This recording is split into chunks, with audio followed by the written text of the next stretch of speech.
The American people are frustrated. They're frustrated because we keep winning elections. In 2010, we won the House. In 2014, we won the Senate. And we don't have leaders who follow their commitments.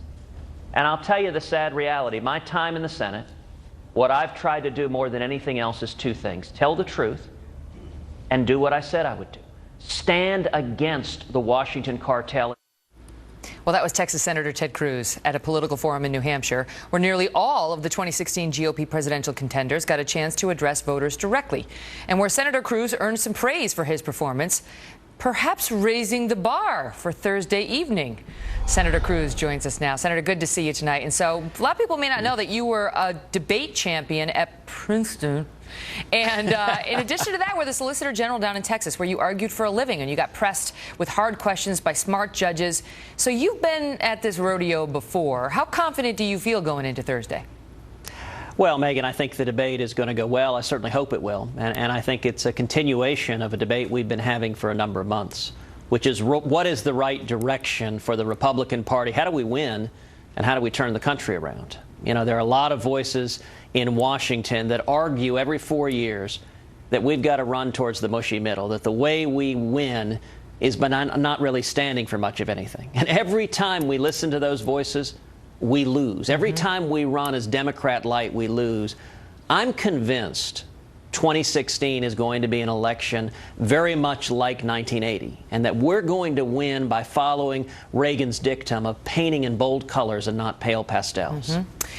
Did you strike some sort of a deal with Donald Trump? Because you came to New York, you met with him. Now, a lot of people believe you have some sort of a deal, either that you might team up in the debate or that you won't criticize him and he won't criticize you. Oh, Donald and I have been friendly for a long time before he was a presidential candidate. I expect that we will remain friendly after he's a presidential candidate. And I commend Donald you for didn't answer my speaking question. out. No, there was no deal. But we've met a number of times, and a lot of the Republican field, as you know, have fallen all over themselves to smack Donald with a stick. They really are frightened by what he's saying. And not only have I refused to do that, but I've commended Donald for having the courage to speak out, and in particular to shine a light on the problem of illegal immigration. Illegal immigration is something why would you be better I've than been he leading. is? If you like him so much, why don't you get out and let him run? Well, illegal immigration is something I've been leading the fight on for a long, long time.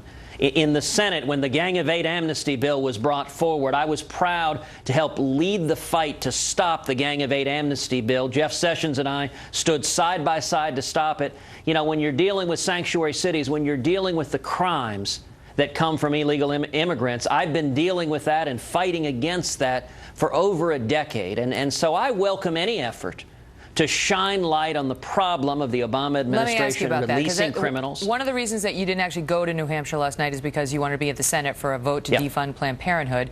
It didn't ultimately succeed. It had 53 votes, but you need 60 to overcome the Democrats. Anyway, the point is, Elizabeth Warren, Democrat, and some want her to run for president, took to the floor and she went after the Republicans who were pushing it. Here's what she said in part. Here's a short version. I come to the Senate floor today to ask my Republican colleagues a question. Do you have any idea what year it is? Did you fall down, hit your head, and think you woke up in the 1950s or the 1890s? Should we call for a doctor? Saying what kind of crazy people would want to defund women's health care. That's how she framed the issue. Well, you know, Megan, that video illustrates just how radical and extreme today's modern Democratic Party is. Whether it's Elizabeth Warren or Barack Obama or Hillary Clinton, every one of them embraces radical, unlimited abortion on demand in every instance, partial birth abortion, no parental notification, taxpayer funding. And I got to say, in the wake of these Planned Parenthood videos, yet another one came out just in the past few hours. They're horrifying. They show Planned Parenthood officials laughing, sipping Chardonnay, and with no compassion, no heart, bartering and selling the body parts of unborn children. These are felonies. These are felonies that carry with them long criminal sentences. If we had fair and impartial law enforcement at the Department of Justice, we should open an investigation and prosecute these Planned Parenthood officials. We should prosecute Planned Parenthood.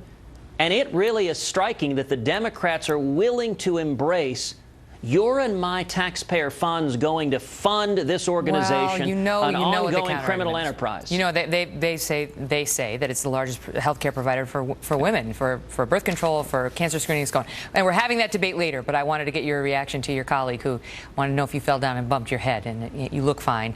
We'll find out for sure tomorrow. No, it's over between us, Senator. But it will be continued in 48 hours, and I will see you in Cleveland. Thank you, Megan. All the best to you. Well, we reached out to the Hillary Clinton campaign after a federal judge has now demanded that Mrs. Clinton and her top aides come clean, on the record, under oath, about her private email server. Chief White House correspondent Ed Henry has the response now. Plus, Governor Mike Huckabee joins us in just a moment with some thoughts on this email scandal, and he is here right after this break on the very latest. And then a dramatic development in the case of a campus cop who shot and killed a man during what appeared to be a routine traffic stop. See why the police union is now arguing for this officer who's been charged criminally with murder to get his job back.